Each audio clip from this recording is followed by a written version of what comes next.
You ask Tiger to solve. This deals with linear equations with one unknown. The final result is x equals 10. Let's solve it step by step.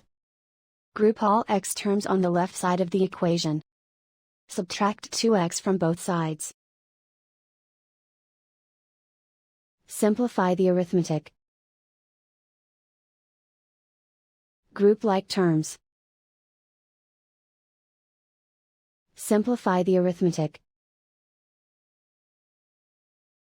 Isolate the x. Divide both sides by 3. Simplify the fraction.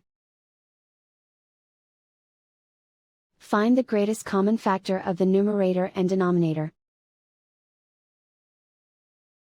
Factor out and cancel the greatest common factor.